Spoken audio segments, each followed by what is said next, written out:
Pada malam hari ini saya akan mencoba mendiskusikan tentang membawa sudut pandang emergensi kondisi pada atlet ya.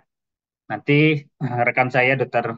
Ahmad Handayani mungkin dari sisi keahlian beliau tentang apa namanya cardiac arrest ya.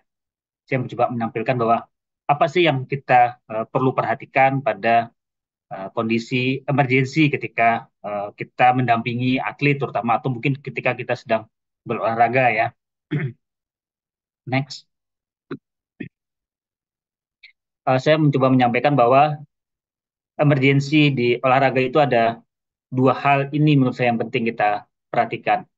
Yang bisa menyebabkan emergensi ya dua hal ini yang bisa menyebabkan gawat darurat bagi seorang atlet. Pertama, adanya cedera kepala atau servikal atau adanya henti jantung. Biasanya dua ini aja yang bisa menyebabkan kegawatan pada atlet ya ketika berolahraga. Jadi dua hal ini perlu kita benar-benar kuasai ketika kita melakukan atau sebagai tim medis dalam pendampingan event-event olahraga, event-event apa namanya terkait kegiatan aktivitas olahraga baik itu olahraga apa namanya pertandingan resmi maupun olahraga yang sifatnya rekreasi ya. Tetap diperhatikan dua hal ini. Kalau dua hal ini terjadi maka medis bisa melakukan intervensi segera ya sehingga penanganannya juga tepat.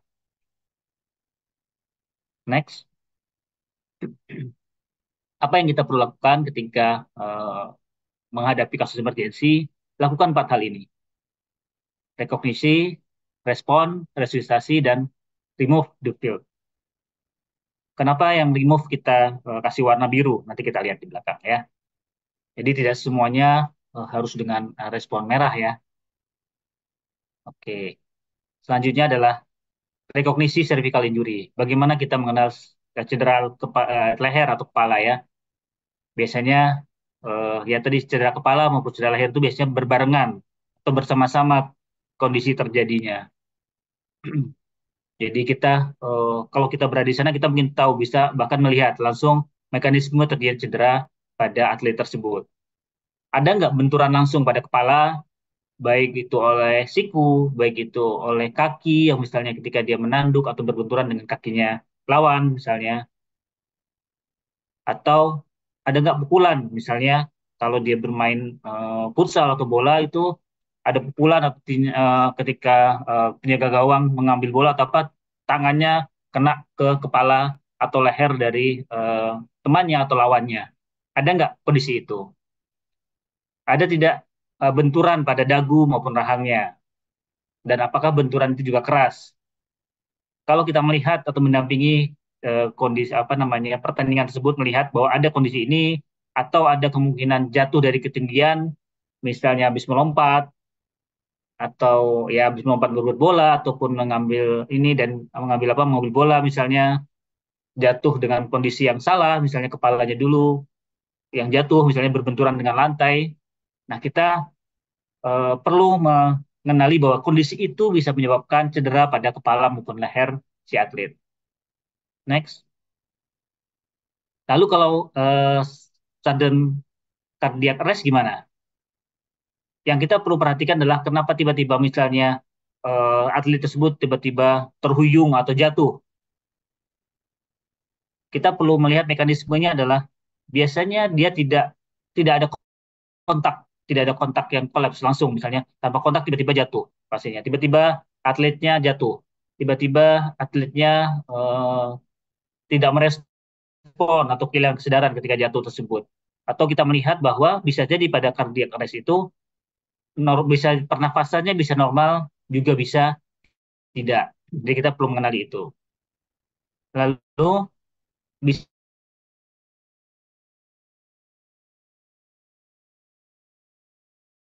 kan slow rhythmic seizure. Ya, jadi kondisi seperti gerak nggak beraturan dia tidak bisa mengontrol gerakan itu. Jadi sebelum dia jatuh dia mempunyai kejang dulu misalnya kejang yang gerakan yang tidak bisa diatur oleh kondisi tubuhnya. Ini kita perlu kenali bahwa kondisi-kondisi ini bisa menyebabkan terjadinya sudden cardiac arrest. Ya, next. Lalu yang kedua, apa yang kita perlu respon ketika terjadi cedera kepala maupun leher. Pertama, jangan pindahkan ambulan. Jangan memindahkan atlet ke ambulan sampai ambulannya ada atau siap ya. Nanti kita bahas lagi di belakang. Yang penting adalah lakukan imobilisasi dulu secara manual agar tidak terjadi perburukan atau gerakan pada kepala maupun leher. Karena sedikit banyaknya gerakan pada leher tersebut, pada leher yang sudah cedera, itu bisa menyebabkan terjadinya cedera yang lebih berat atau lebih membahayakan pada kondisi si atlet. Jadi setelah kita mengenali tadi ada tanda-tanda yang bisa menyebabkan terjadinya cedera dari leher, nah kita lakukan respon imobilisasi dulu yang penting. Ini walaupun dia sadar maupun tidak, lakukan imobilisasi tersebut. Bagaimana caranya? Penolong bisa melakukan uh, meletakkan tangannya pada samping dari sisi kepala atlet, ya. Terus jari penolong jangan sampai menutupi telinga agar atlet tetap dapat mendengar. Jadi nggak aneh ya kalau misalnya penolongnya nutup telinga, kalau dipanggil nggak respon ya mungkin aja dia sadar, ya kan? Itu kemudian pertahankan kesejajaran kepala, leher agar tetap tidak bergerak. Ini yang penting. Bisa dengan tangan kita. Kalau misalnya sudah dapat apa namanya alat bantu yang lain silahkan. Tapi respon awal penolong yang terdekat lakukan ini. Oke, next. Kalau imobilisasi harus terus dilakukan ya, secara manual itu tetap dilakukan sampai penyangga leher atau alat bantu itu hadir, datang di situ, atau bisa dibawakan penolong yang lainnya. Sampai itu belum ada, maka penolong pertama mesti melakukan imobilisasi secara manual terus-menerus. Lalu perhatikan jalan nafasnya, pernapasannya, dan kalau pasien masih bisa sadar, teruslah bisa berbicara pada sama atlet supaya melihat kesadarannya, kondisinya atlet seperti apa. Ada poin penting di sini adalah seluruh perpindahan posisi hanya boleh dilakukan bila ambulan telah siap. Alat transportasi apapun itu telah siap, baru pindahkan. Bila tidak, lakukan stabilisasinya atau imunisasinya di tempat yang di awal kita melakukan. Atau ada tempat yang lebih layak. Jangan pindahkan ke dalam kondisi yang tidak stabil bagi si atlet. Next. Lalu bagaimana respon terhadap sudden cardiac arrest? Di sini yang penting adalah respon time kita secara tepat ya. Waktu uh, penting ini, waktunya penting banget ketika kita merespon ini.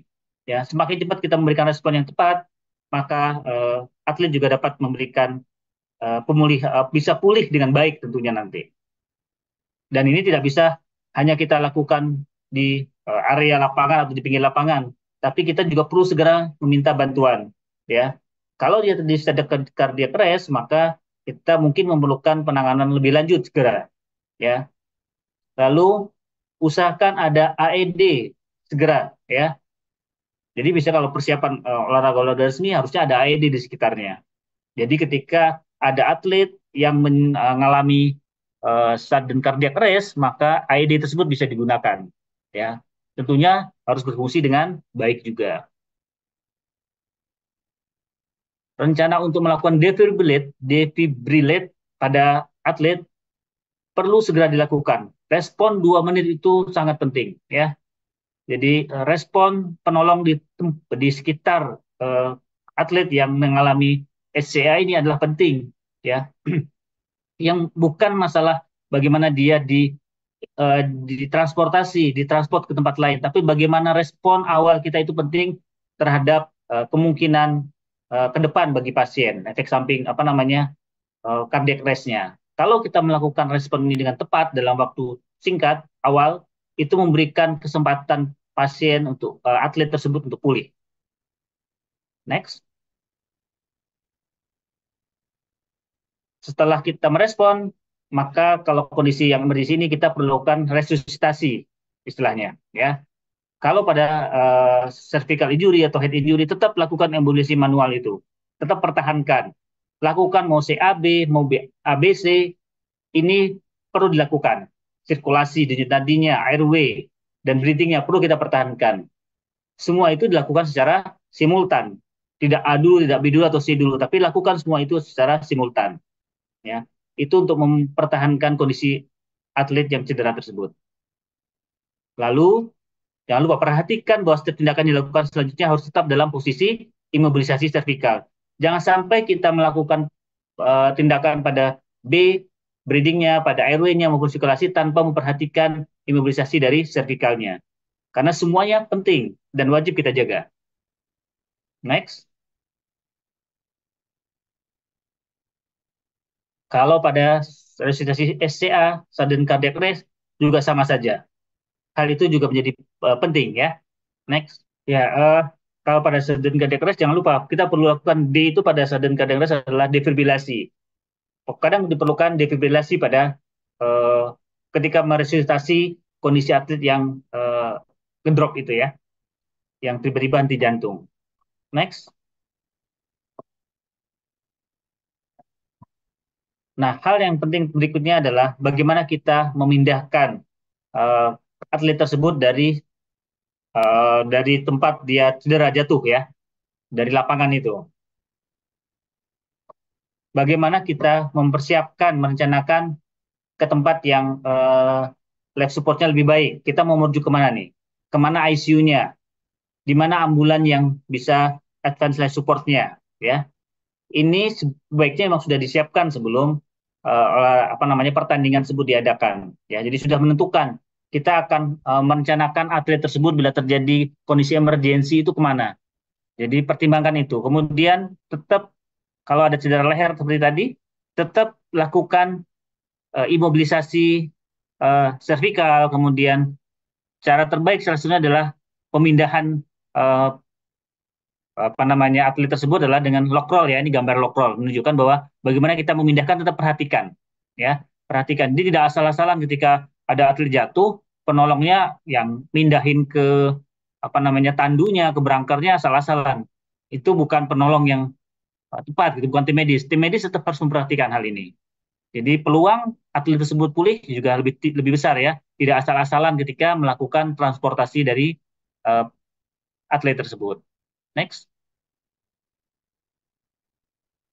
Perhatikan juga kemana kita mau merujuk, tentukan ya. Bukan asal dekat rumah sakitnya, bukan asal cepat, tapi tepat ya. Ingat bahwa ketika kita melakukan ambulasi pemindahan itu, perhatikan juga ya hal-hal kondisi dari pasiennya harus stabil ya. Kondisi emergensinya harus stabil. Tidak memindahkan pasien secara buru-buru ya. Udah bener nih cepat pindahin, tapi cara pemindahnya nggak tepat juga salah. Bukan masalah waktu ketika kita memindahkan atau mentransfer pasien ke ICU, tempat rujukannya atau tempat yang tepat, tapi bagaimana kualitas kita dalam proses itu sejak terus apa namanya kondisi awalnya dan bagaimana ketika kita memproses transportasi itu. Saya rasa itu pengantar saya, Dokter Siti. Ya, itu bisa jadi diskusi bagi kita bahwa dua hal itu mutlak harus dipahami, dikuasai oleh seorang tim medis ketika mendampingi baik itu olahraga pertandingan resmi, olahraga yang berpertandingan maupun olahraga rekreasional. Ya, terima kasih atas waktunya. Assalamualaikum warahmatullahi wabarakatuh.